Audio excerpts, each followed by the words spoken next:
السلام علیکم ورحمۃ اللہ تعالی وبرکاتہ۔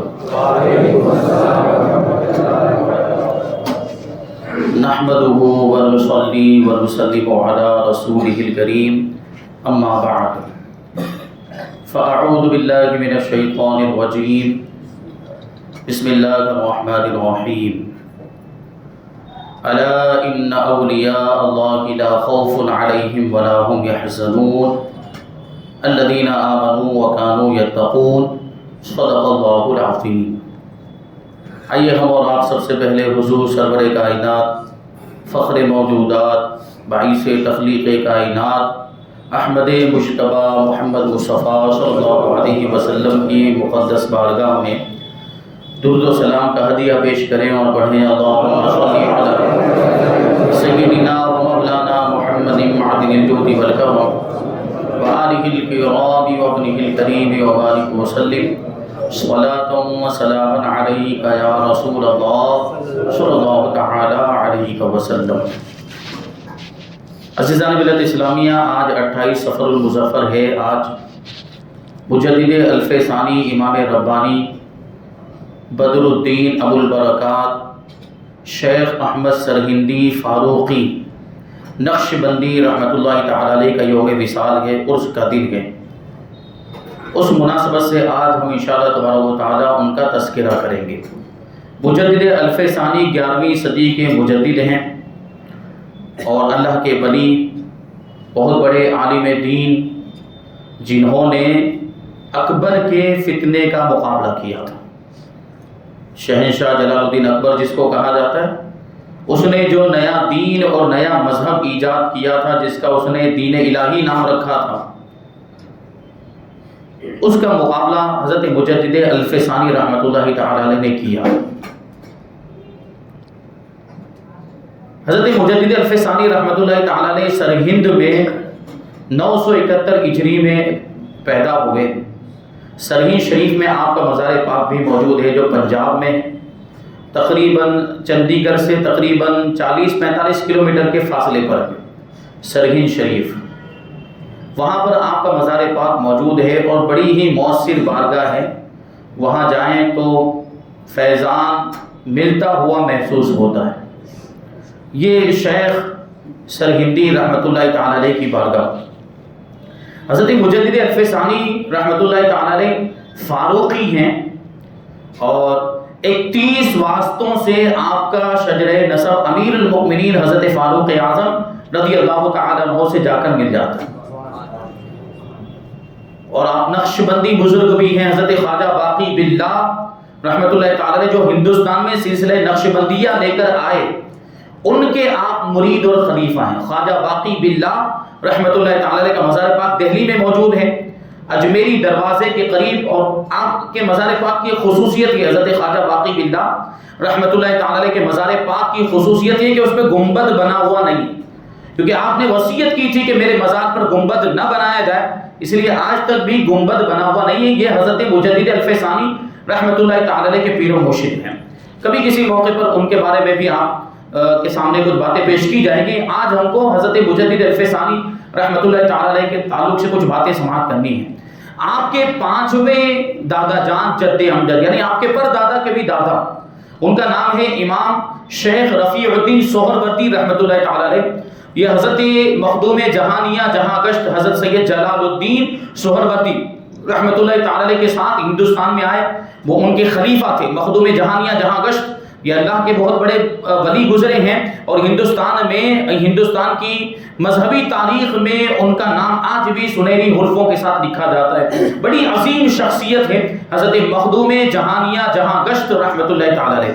تو حضرت امام رفیع الدین سہروردی حضرت مجدد الف ثانی کے پردادا کے بھی دادا، یہ ان کے خلیفہ تھے۔ حضرت مخدوم جہانیہ جہاں گشت رحمۃ اللہ تعالی علیہ کے خلیفہ تھے، اور ان کے ساتھ ہی ہندوستان میں تشریف لائے۔ اور جب سرہند سے موضع سرائس تک پہنچے تو وہاں کے لوگ آپ کی بارگاہ میں حاضر ہوئے، اور دونوں بزرگوں کی بارگاہ میں ان لوگوں نے درخواست کی کہ موضع سرائس اور سامانہ، یہ 2 جگہ ہیں، 2 علاقے ہیں، 2 شہر ہیں، ان کے بیچ میں جو راستہ ہے وہ راستہ بڑا خطرناک ہے، اور حال یہ ہے کہ یہاں پر بہت سارے خطرناک چیر پھاڑ کرنے والے موذی جانور رہتے، جنگلی جانور رہتے ہیں، یہاں سے گزرنے والوں کو وہ جانور تکلیفیں پہنچاتے ہیں، تو آپ بادشاہ وقت کی بارگاہ میں یہ حکم، بادشاہ کو یہ بات کہہ دیں کہ وہ اس راستے میں ایک شہر تعمیر کر دے، ایک قلعہ تعمیر کر دے، تاکہ یہاں کے رہنے والے لوگوں کے لیے آسانی ہو جائے۔ چنانچہ ان دونوں بزرگوں نے بادشاہ وقت، اس زمانے میں حکومت کی سلطان فیروز شاہ تغلق کی، اس زمانے میں اس کی، تو اس بادشاہ سے ان دونوں بزرگوں نے یہ بات کہی کہ یہاں پر یہ شہر تعمیر کیا جائے۔ اس نے شہر تعمیر کرنے کی اجازت دے دی،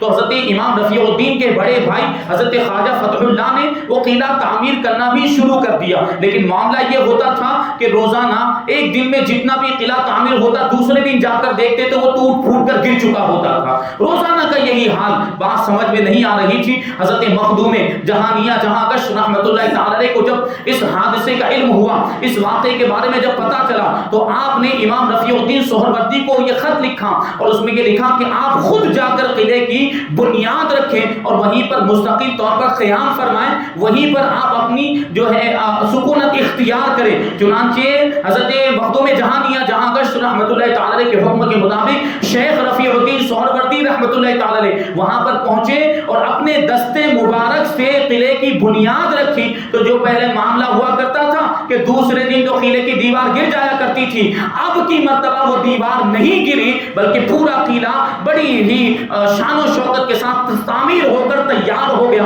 وہاں پر ایک شہر آباد ہو گیا، اور اسی شہر میں حضرت امام رفیع الدین نے قیام فرمایا، ان کی اولاد بھی یہاں پر انہوں نے سکونت اختیار کی، اور اسی شہر میں حضرت مجدد الفسانی رحمت اللہ تعالی علیہ کی ولادت بھی ہوئی۔ یہ حضرت مجدد الفسانی رحمت اللہ تعالی علیہ، اس سرحد کے قریب ہی وہ علاقہ موجود ہے۔ آپ کے والد ماجد حضرت عبد الاحد چشتی قادری رحمت اللہ تعالی علیہ، یہ بھی اپنے وقت کے جید عالم دین اور ولی کامل تھے۔ ایام جوانی میں، جوانی کے عالم میں آپ سلسلہ چشتیہ کے مشہور بزرگ، سلسلہ چشتیہ کے مشہور بزرگ حضرت شیخ عبد القدوس چشتی قادری رحمت اللہ تعالی علیہ کی بارگاہ میں اکتساب فیض کرنے کے لیے حاصل ہوئے، اور ارادہ کیا کہ ان کے آستانے پر ہی قیام کریں گے، اب یہاں سے کہیں نہیں جائیں گے۔ لیکن حضرت شیخ عبد القدوس رحمت اللہ تعالی علیہ نے ارشاد فرمایا کہ جاؤ پہلے علم دین کی تکمیل کر کے آؤ، یعنی پہلے عالم دین بنو، اور عالم دین بننے کے بعد ہمارے پاس آنا، کیونکہ سلوک کی منازل طے کرنے کے لیے، معرفت کے راستے طے کرنے کے لیے، طریقت کی راہوں میں داخل ہونے کے لیے شریعت کا علم حاصل کرنا ضروری ہوتا ہے، ظاہری علم حاصل کرنا ضروری ہوتا ہے، باطنی علم حاصل کرنے سے پہلے اپنے ظاہر کو سنوارنا پہلے ضروری ہوتا ہے، پھر روحانی دنیا کو اور روحانی کیفیت کو سنوارنے کی باری آتی ہے۔ اس لیے حضرت شیخ عبد القدوس رحمت اللہ تعالی نے کیا ارشاد فرمایا کہ پہلے عالم دین بن کر آؤ، پہلے شریعت کا علم حاصل کر کے آؤ، پھر طریقت کا علم تمہیں دیا جائے گا۔ حضرت مجدد الفسانی رحمت اللہ تعالی علیہ کے والد ماجد شیخ عبد الاحد چشتی قادری وہاں سے روانہ ہو گئے، علم دین حاصل کرنے میں مشغول ہو گئے، اور جب تحصیل علم سے فارغ ہوئے تو دوبارہ شیخ عبد القدوس چشتی قادری رحمت اللہ تعالی علیہ کی بارگاہ میں حاصل ہوئے، وہاں ان کے آستانے پر پہنچے۔ اس وقت تک آپ کا وصال ہو چکا تھا، اور آپ کے شہزادے حضرت شیخ رکن الدین چشتی ان کی جگہ پر جلوہ افروز تھے، وہ خلافت کے مسند پر رونق افروز تھے، اور شیخ رکن الدین نے پھر آپ کو وہ جو ہے کہ اپنے والد ماجد کا فیض پہنچایا اور خلافت و اجازت سے نوازا، اور فصیح عربی میں، فصیح اور بلیغ عربی میں آپ کو اجازت نامہ بھی لکھ کر عطا فرمایا۔ پھر کیا ہوا؟ حضرت شیخ عبد الاحد رحمت اللہ تعالی علیہ ایک عرصے تک سفر میں رہے، اور اسی سفر میں بہت سارے ارباب معرفت سے آپ کی ملاقات ہوئی، اللہ کے ولیوں سے آپ کی ملاقاتیں ہوئی۔ آخرکار آپ سرہند تشریف لائے، اور سرہند میں آخری عمر تک آپ نے قیام کیا، اور یہیں پر آپ نے ایک مدرسہ کھول لیا تھا، اسلامی کتابیں پڑھایا کرتے تھے، تصوف کی، صوفیہ اکرام کی کتابیں بھی پڑھاتے تھے۔ 80 سال کی عمر میں 1007 ہجری میں حضرت شیخ عبد الاحد جو مجدد الفسانی رحمت اللہ تعالی علیہ کے والد ماجد، سرہند میں ہی ان کا انتقال ہوا، وصال ہو گیا، اور وہیں پر سرہند میں ہی شہر کے مشرقی جانب آپ کا مزار پاک موجود ہے۔ حضرت مجدد الفسانی رحمت اللہ تعالی علیہ نے ابتدائی تعلیم اپنے والد ماجد ہی سے حاصل کی، بہت سارے علوم اپنے والد ماجد سے حاصل کیے، کیونکہ وہ بھی بہت بڑے عالم دین تھے، تو ابتدائی تعلیم اور بہت سارے علوم اپنے والد ماجد سے حاصل کیے۔ بلکہ روایتوں میں آیا ہے کہ شیخ احمد احمد سرہندی فاروقی مجدد الفسانی رحمۃ اللہ تعالی علیہ کو فرائض کے ساتھ نفل کی جو محبت ملی وہ اپنے والد ماجد ہی سے ملی تھی. خود فرمایا کرتے ہیں کہ اس فقیر کو عبادت نافلہ اور خاص طور پر نفل نمازوں کی جو توفیق ملی ہے وہ والد بزرگوار سے ملی ہے.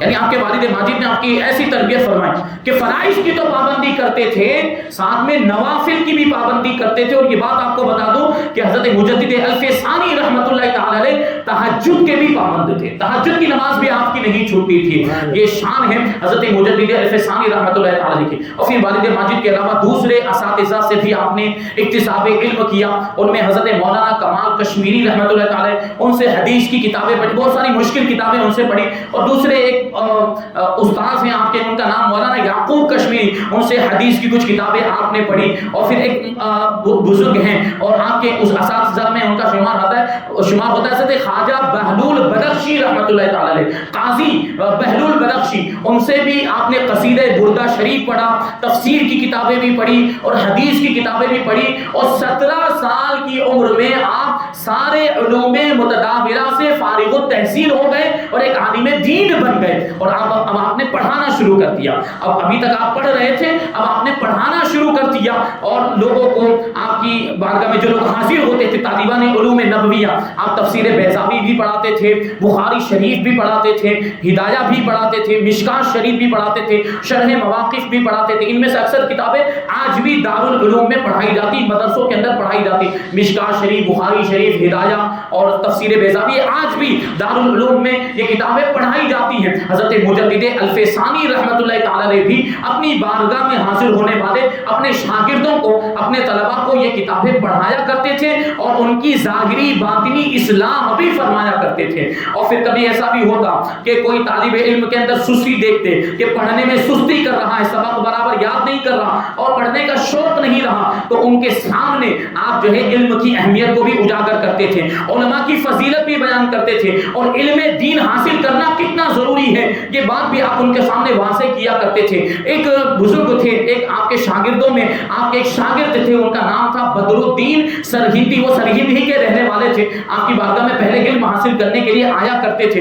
لیکن پھر کیا ہوا کہ ان کے اندر آپ نے سستی کو ملاحظہ کیا اور غلبہ حال کی وجہ سے روحانی اعتبار سے ترقی کر چکے تھے، ابھی ظاہری علم ان کا مکمل نہیں ہوا تھا، پورے عالم دین نہیں بنے تھے کہ حال کا غلبہ ہو گیا، روحانیت کا غلبہ ہو گیا. تو اب ان کے دل سے علم حاصل کرنے کا ذوق ختم ہو گیا. تو مجدد الفسانی رحمۃ اللہ تعالی نے ان سے فرمایا کہ جاؤ کتاب لے کر آؤ، پہلے سبق پڑھو، سبق یاد کرو، سبق سناؤ اور پہلے علم حاصل کرو، پہلے عالم دین بنو. کیونکہ بے علم جو صوفی ہوتا ہے، جاہل صوفی، وہ شیطان کا مسخرہ ہوا کرتا ہے، یعنی وہ شیطان کا کھلونا ہوتا ہے، پھر شیطان اس کو جس طرح چاہے بہکا دیا کرتا ہے. اس لیے شیطان کے داؤ پیچ سے بچنے کے لیے علم حاصل کرنا ضروری ہے. تو پہلے علم دین حاصل کرو، پھر روحانی اعتبار سے ترقی کرنا. یہ حضور مجدد الفسانی رحمۃ اللہ تعالی علیہ اپنے شاگردوں کو نصیحت کیا کرتے تھے. آپ نے کچھ دنوں تک سرہند میں پڑھایا، پھر آگرہ تشریف لائے اور آگرہ میں آپ نے درس کا سلسلہ جاری کیا. ایک عرصے تک آپ یہاں پر کتابیں پڑھاتے رہے، لوگ آپ کی بارگاہ میں آتے رہے. صرف ایسا نہیں کہ صرف طالب علم آتے تھے، بڑے بڑے علماء بھی آپ کی بارگاہ میں آتے تھے، اصحاب فضل و کمال بھی آپ کی بارگاہ میں حاضر ہوتے تھے اور آپ کے علم و حکمت کے سمندر سے فیضان حاصل کیا کرتے تھے اور سیراب ہو کر واپس جایا کرتے تھے. بہت عرصہ گزر گیا، آپ کے والد ماجد سرہند میں رہتے تھے، آپ آگرہ میں آ گئے تھے، اس لیے والد ماجد رحمۃ اللہ تعالی علیہ کو آپ کی یاد ستانے لگ گئی. تو آپ کا دیدار کرنے کے لیے آپ کے والد ماجد آگرہ میں تشریف لائے اور حضرت مجدد الفسانی رحمۃ اللہ تعالی علیہ کا دیدار کیا. ان کی آنکھیں ٹھنڈی ہو گئی. کسی نے پوچھا کہ آگرہ آنے کا سبب کیا ہے، تو انہوں نے کہا کہ مجدد الفسانی یعنی میرے بیٹے احمد، شیخ احمد، چونکہ آگرہ میں آ گئے تھے اور کافی دنوں سے ملاقات نہیں ہوئی، ان کی یاد ستا رہی تھی، ان کا دیدار کرنے کے لیے آ گیا، ان کی زیارت کرنے کے لیے اور ان سے ملاقات کرنے کے لیے آ گیا. اور چونکہ کچھ مجبوریاں وہ پڑھانے میں مشغول ہیں، اس وجہ سے وہ سرہند نہیں آ سکتے تھے، تو ہم ہی ان کی ملاقات کے لیے آ گئے. یہ شیخ سرہندی، شیخ احمد سرہندی مجدد الفسانی رحمۃ اللہ تعالی علیہ کا مقام و مرتبہ کہ والد ماجد ان سے ایسی محبت فرماتے تھے اور جب ان کو دیکھتے تھے تو ان کی آنکھیں ٹھنڈی ہو جایا کرتی تھی. تو یہ باپ اور بیٹے کا رشتہ ہے۔ بہرحال حضرت مجدد الفسانی رحمۃ اللہ تعالی علیہ نے اپنی خلافت کے بارے میں بیان کیا۔ مرید تو آپ تھے کن کے؟ حضرت خواجہ باقی باللہ رحمۃ اللہ تعالی علیہ، لیکن خلافت آپ کو چاروں سلاسل کی حاصل ہوئی۔ سلسلہ نقشبندیہ کی بھی خلافت، سلسلہ سہروردیہ، سلسلہ قادریہ اور سلسلہ چشتیہ کی بھی خلافت آپ کو حاصل تھی۔ سلسلہ سہروردیہ کبرویہ کی خلافت آپ کو اپنے استاذ گرامی حضرت مولانا یعقوب کشمیری سے حاصل ہوئی، اور سلسلہ چشتیہ اور قادریہ کی خلافت اپنے والد محترم شیخ عبد الاحد چشتی قادری رحمۃ اللہ تعالی سے حاصل ہوئی۔ اور سلسلہ چشتیہ کی آپ کو جو خلافت حاصل ہوئی ہے وہ وہاں ایک قریب میں ایک علاقہ ہے جس کا نام کیتھلی ہے، کیتھلی کے بزرگ تھے حضرت شیخ سکندر رحمۃ اللہ تعالی۔ سلسلہ قادریہ کی خلافت ان سے آپ کو حاصل ہوئی۔ سلسلہ چشتیہ تو آپ کو وہ حضرت آپ کے والد ماجد سے سلسلہ چشتیہ کی خلافت حاصل ہوئی تھی، اور سلسلہ قادریہ کی خلافت آپ کو شیخ سکندر قادری سے حاصل ہوئی، اور سلسلہ نقشبندیہ کی خلافت آپ کو حضرت خواجہ باقی باللہ رحمۃ اللہ تعالی علیہ سے حاصل ہوئی۔ تو چاروں سلاسل کا فیض آپ کو ملا ہے، اور آپ خود فرمایا کرتے تھے کہ 3 سلسلوں کے ذریعے سے کثیر واسطوں سے مجھے حضور پاک صلی اللہ علیہ وسلم سے ارادت حاصل ہے۔ میرا سلسلہ طریقت حضور پاک صلی اللہ علیہ وسلم تک پہنچتا ہے۔ سلسلہ سہروردیہ سے فرماتے ہیں کہ سلسلہ نقشبندیہ سے 21 واسطوں کے ذریعے، اور سلسلہ قادریہ میں 25 واسطوں کے ذریعے، اور سلسلہ سہروردیہ میں 27 واسطوں کے ذریعے میرا شجرہ طریقت حضور پاک صلی اللہ علیہ وسلم تک پہنچتا ہے۔ یہ حضرت مجدد الفسانی رحمۃ اللہ تعالی علیہ۔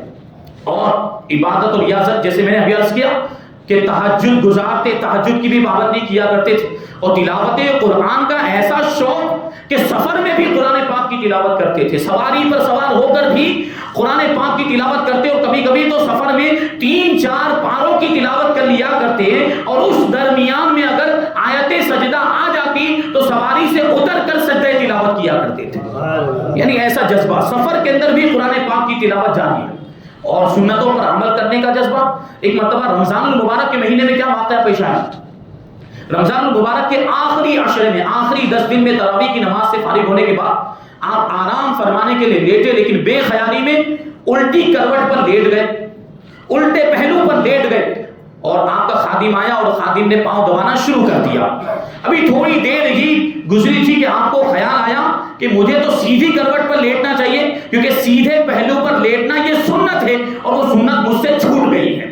یہ سنت پر عمل کرنے کا جذبہ، سیدھی کروٹ پر لیٹنا یہ نبی پاک صلی اللہ علیہ وسلم کی سنت ہے، اور نفس نے سستی دلائی کہ اس میں اگر غلطی سے بے خیالی میں ایسا ہو جائے تو کوئی حرج بھی نہیں ہے، کوئی بات بھی نہیں، اگر کوئی الٹی کروٹ پر لیٹ جائے تو کوئی گناہ کا بھی تو معاملہ نہیں ہے، تو لیٹے رہو، کیا مسئلہ۔ لیکن سنت پر عمل کرنے کا جذبہ ایسا تھا کہ آپ اٹھے، کروٹ بدلی، اور سیدھی کروٹ پر سنت پر عمل کرتے ہوئے لیٹ گئے۔ اب سنت پر عمل کرنے کی برکت کیا ظاہر ہوئی؟ خود حضور مجدد الفسانی رحمۃ اللہ تعالی علیہ ارشاد فرماتے ہیں کہ سنت پر میں نے جیسے ہی عمل کیا فوراً عنایات، برکات اور سلسلے کے انوار کا مجھ پر ظہور ہونے لگ گیا، اور آواز آئی، غیب سے ایک آواز آئی کہ کوئی پکارنے والا پکار کر کہہ رہا ہے کہ سنت پر عمل کرنے کی برکت سے اب آخرت میں تمہیں کسی بھی قسم کا عذاب نہیں پہنچے گا۔ اور سنت پر عمل کرنے کی برکت صرف حضرت مجدد الفسانی رحمۃ اللہ تعالی علیہ کو حاصل نہیں ہوئی، بلکہ آپ کے خادم کے بارے میں بھی فرمایا گیا کہ آپ کا جو خادم آپ کے پاؤں دبا رہا ہے،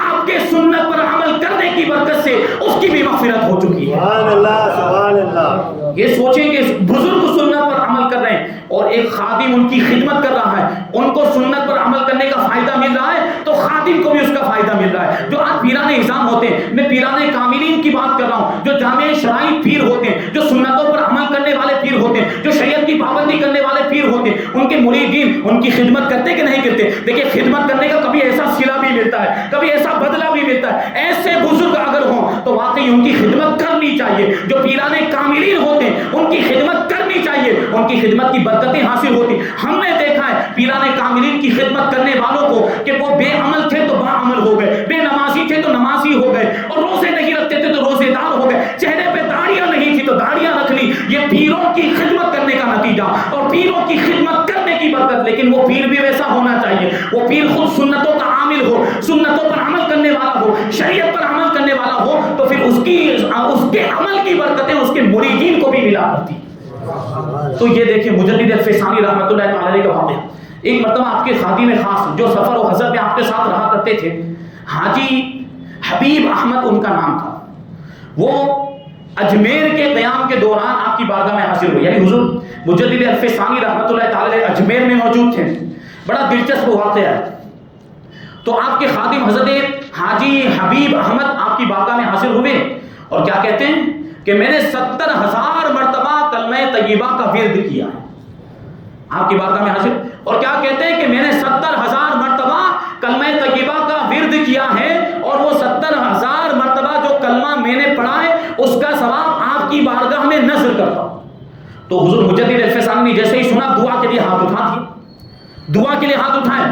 دوسرے روز اپنے اسی خادم سے حضرت مجدد الفسانی رحمۃ اللہ تعالی علیہ ارشاد فرماتے کہ کل جب میں دعا کر رہا تھا تو میں نے یہ منظر دیکھا کہ آسمان سے کلمہ طیبہ کو اس کا ثواب لے کر فرشتوں کی ایک جماعت اتر رہی ہے, فرشتوں کی ایک فوج اتر رہی ہے, اور وہ اتنی زیادہ تعداد میں تھے کہ زمین پر پاؤں رکھنے کی جگہ باقی نہیں رہی. اتنے زیادہ فرشتے وہ کلمہ طیبہ کا ثواب لے کر آسمان سے اتر رہے تھے. یہ اب غور کرنے کی ضرورت کہ مجدد الفسانی کی نگاہ بھی کیسی, مجدد الفسانی ایک ولی کی نگاہ کہ فرشتوں کو آسمان سے اترتا ہوا ملاحظہ کر لیا کرتے ہیں اور دیکھ لیا کرتے ہیں, اعمال کے ثواب کو بھی دیکھ لیا کرتے ہیں. اور پھر مجدد الفسانی رحمۃ اللہ تعالی نے اپنی انہی خادم سے یہ بات بھی ارشاد فرمائی کہ تمہیں میری حالت پر تعجب ہو رہا ہوگا, تمہیں اس بات پر تعجب ہو رہا ہوگا کہ ثواب دیکھ لیں. میں تمہیں اپنے بارے میں بتاؤں. اپنے خادم سے فرماتے ہیں کہ میں تمہیں اپنے بارے میں بتاؤں کہ روزانہ تہجد کی نماز ادا کرنے کے بعد میں روزانہ 500 مرتبہ کلمہ طیبہ کا ورد کرتا ہوں. تہجد کی نماز ادا کرنے کے بعد روزانہ 500 مرتبہ میں کلمہ طیبہ کا لا الہ الا اللہ محمد الرسول اللہ صلی اللہ علیہ وسلم کا ورد کرتا ہوں, اور اپنے مرحوم بچوں محمد عیسیٰ اور محمد فروخ اور اپنی بیٹی ام کلثوم کو ایصال ثواب کیا کرتا ہوں. اپنی بیٹی اور اپنے بچوں کو ایصال ثواب کیا کرتا ہوں. ان کی روحیں آتی ہیں میرے پاس, تہجد کے وقت آتی اور کلمہ طیبہ کا ورد کرنے پر مجھے آمادہ کرتی تھی پہلے, یعنی مجھ سے مطالبہ کرتی تھی کہ میں کلمہ طیبہ کا ورد کر کے ان کو ایصال ثواب کروں. وہ میرے ارد گرد بالکل اسی طریقے سے گھوما کرتی جب تک میں کلمہ طیبہ کا ورد نہ کر لیتا. میرے بچوں کی روحیں میرے ارد گرد اس طرح گھومتی تھی جیسے کہ بچے روٹی حاصل کرنے کے لیے ماں کے ارد گرد منڈلاتے رہتے ہیں جب تک کہ ان کو روٹی نہ مل جائے. اسی انداز میں میرے بچوں کی روحیں تہجد کے وقت تہجد کی نماز ادا کرنے کے بعد میرے ارد گرد گھوما کرتی اور کلمہ طیبہ کے ورد کا مطالبہ کیا کرتی. جب تک کہ میں کلمہ طیبہ نہ پڑھ لیتا وہ وہاں پر گھومتی رہتی, اور جب کلمہ طیبہ پڑھ کے ان کو ایصال ثواب کر دیا جاتا تو وہ وہاں سے واپس لوٹ جاتی. لیکن اب کیا ہوا کہ وہ کثرت ثواب سے معمور ہو چکی ہیں. میرے بچوں کی روحیں ان کو بہت زیادہ ثواب پہنچ چکا ہے, بہت زیادہ ایصال ثواب کرنے کی وجہ سے اس کا فائدہ ان کو مل چکا ہے, اس لیے اب ان کا آنا بند ہو چکا ہے. تو اس واقعے سے بہت ساری چیزیں ہمیں معلوم ہوتی ہیں. دو چیزیں تو یہ معلوم ہوئی کہ زندوں کو بھی ایصال ثواب کیا جا سکتا ہے اور مردوں کو بھی ایصال ثواب کیا جا سکتا ہے, اور مردوں کو مرحومین کو ایصال ثواب کرنا یہ بزرگوں کا طریقہ ہے. یہ مجدد الفسانی رحمۃ اللہ تعالی علیہ کا طریقہ, یہ کوئی بدعت نہیں ہے, یہ بزرگوں کا طریقہ. اور ہم جب ایصال ثواب کرتے ہیں تو اس کا فائدہ مرحومین کو پہنچتا بھی ہے, اس کا ثواب مرحومین کو پہنچتا بھی ہے. وہ بھی اس واقعے سے ثابت ہوتا ہے. مجدد الفسانی رحمۃ اللہ تعالی علیہ 500 مرتبہ کلمہ طیبہ کا ورد کر کے اپنے بچوں کی روحوں کو ایصال ثواب کیا کرتے تھے. تو یہ ایصال ثواب کی دلیل. اور حضور مجدد الفسانی رحمۃ اللہ تعالی علیہ کی اور بات کریں ہم تو بس ایک دو کرامتیں بیان کر کے میں اپنی بات کو ختم کر دوں. ایک مرتبہ کیا ہوا کہ آپ کے 10 مریدین نے رمضان المبارک کے مہینے میں ایک ہی دن میں آپ کو افطاری کی دعوت دی. 10 مریدین نے ایک ہی دن میں, آپ نے منع بھی نہیں کیا, ایک ہی دن میں 10 مریدین. منع کرتے تو دل ٹوٹ جاتا, برا لگ جاتا, اس لیے سارے مریدین کی دعوت کو آپ نے قبول کر لیا. 10 مریدین کی دعوت کو آپ نے قبول کر لیا. لیکن اب مسئلہ یہ کہ افطاری کا وقت آئے گا تو جائیں گے کس کے یہاں پہ؟ 10 میں سے کسی ایک کے یہاں پر اگر سوچیں تو ہماری عقل تو یہیں تک پہنچتی کہ ایک ہی مرید کے پاس جایا جا سکتا ہے ایک وقت میں, لیکن یہ اللہ کے ولی ہوتے ہیں. اللہ تبارک و تعالیٰ ان کو ایسی کرامتوں سے نوازتا ہے کہ ایک ہی وقت میں ایک سے زیادہ جگہوں پر وہ حاضر ہوا کرتے ہیں. چنانچہ جب افطاری کا وقت آیا, غروب آفتاب کا وقت آیا, حضرت مجدد الفسانی رحمۃ اللہ تعالی علیہ ایک ہی وقت میں 10 مریدین کے یہاں پر تشریف لے گئے اور سارے مریدین کے یہاں پر روزہ افطار فرمایا. یہ آپ کی کرامت ہے. ایک مرتبہ کیا ہوا کہ بارش بہت زیادہ ہونے لگ گئی تو آپ باہر نکلے اور آسمان کی طرف نظر فرمائی اور ارشاد فرمایا کہ فلاں وقت تک کے لیے رک جا. بارش سے ارشاد فرما رہے ہیں کہ فلاں وقت تک کے لیے رک جا. اتنا ارشاد فرمانا تھا کہ بارش بند ہو گئی. اور جو وقت آپ نے بتایا تھا اس وقت تک پھر بارش نہیں ہوئی. ایک امیر زادے سے بادشاہ وقت ناراض ہو گیا. جو اس زمانے میں بادشاہ تھا وہ ناراض ہو گیا اور اس کو اس نے بلایا, سرہند بلایا. وہ بادشاہ نے سرہند بلایا اور اس کے بارے میں حکم نافذ کر دیا, حکم لاگو کر دیا کہ جیسے ہی وہ آئے اسے ہاتھی کے پاؤں کے تلے کچلوا دیا جائے, یعنی ہاتھی کے پاؤں کے نیچے ڈال دیا جائے جس سے وہ مر جائے. اب جب اس کو پتا چلا امیر زادے کو تو بڑا پریشان ہوا. وہ اپنے گھر سے چلا, سرہند پہنچا, حضور مجدد الف ثانی رحمۃ اللہ تعالی علیہ کی بارگاہ میں حاضر ہوا اور سارا واقعہ عرض کیا کہ ایسی ایسی باتیں حضرت, معاملہ یہ ہے کہ بادشاہ نے میرے تعلق سے حکم جاری کر دیا, فرمان جاری کر دیا کہ مجھے ہاتھی کے پاؤں کے نیچے ڈال دیا جائے, کچلوا دیا جائے. حضور مجھے بچائیے. نجات کے لیے وہ عرض کرنے لگ گیا, اپنے بچاؤ کے لیے وہ حضور مجدد الف ثانی رحمۃ اللہ تعالی علیہ کی بارگاہ میں عریضہ پیش کرنے لگ گیا. حضور مجدد الف ثانی رحمۃ اللہ تعالی علیہ نے ارشاد فرمایا کہ گھبرانے کی ضرورت نہیں. تھوڑی دیر مراقبہ فرمایا, گردن جھکائی اور پھر ارشاد فرمایا گھبرانے کی ضرورت نہیں ہے. سلطان کی طرف سے, بادشاہ کی طرف سے تمہیں کوئی تکلیف نہیں پہنچے گی بلکہ وہ تم پر مہربان ہوگا. ابھی سوچے, ایک طرف تو اس نے حکم نافذ کر دیا ہے کہ اس کو ہاتھی کے پاؤں کے نیچے ڈال دیا جائے, کچلوا دیا جائے. دوسری طرف حضور مجدد الف ثانی کیا فرما رہے ہیں کہ تمہیں بادشاہ کی طرف سے کوئی تکلیف نہیں پہنچے گی بلکہ وہ تم پر مہربان ہوگا. اب وہ کہتا ہے کہ حضرت میرے اطمینان قلب کے لیے, میرے دلی سکون کے لیے آپ یہ بات لکھ کر دے دیجیے. آج کل کے بھی معاملات ایسے ہیں کہ اللہ کے ولیوں پر بھروسہ نہیں, نیک بندوں پر بھروسہ نہیں ہوتا. بہرحال وہ تو بھروسہ کرتے تھے پھر صرف اطمینان قلب کے لیے. انہوں نے کیا کہا, وہ امیر زادے نے کیا کہا کہ مجھے یہ بات لکھ کر دے دیجئے. تو مجدد الف ثانی رحمۃ اللہ تعالی علیہ نے لکھ کر دیا کہ یہ شخص ہمارے یہاں پر آیا, بادشاہ کے غصے کے خوف سے ڈر کر ہمارے پاس آیا, تو ہم نے اس کو اپنی ضمانت میں لے کر, اپنی پناہ میں لے کر مصیبت سے رہائی دے دی ہے, تکلیف سے رہائی دے دی. یہ لکھ کر حضور مجدد الف ثانی نے اس کو تحریر دے دی, کاغذ دے دیا. اب وہ بادشاہ کے پاس پہنچا, بادشاہ کے دربار میں پہنچا تو حضرت کے فرمان کے مطابق بادشاہ نے اس کو مسکرا کر اس کا استقبال کیا اور اسے نصیحت کی چند باتیں کہی اور پھر اس پر مہربانی کے ساتھ انعام و اکرام دے کر, انعام و اکرام سے نواز کر اس کو رخصت کیا. پہلے بادشاہ نے تو اس کو ہاتھی کے پاؤں کے نیچے ڈالنے کا حکم دیا تھا, لیکن اب بڑا مہربان ہو گیا اور بڑی مہربانی کا معاملہ کیا. اور صرف ایسا ہی نہیں کہ ویسے ہی رخصت کر دیا خالی ہاتھ, نہیں بلکہ انعام و اکرام سے نواز کر اس کو رخصت کیا ہے. یہ حضور مجدد الف ثانی رحمۃ اللہ تعالی علیہ کی کرامت ہے. آپ کا وصال 28 صفر المظفر سرہند شریف میں ہوا.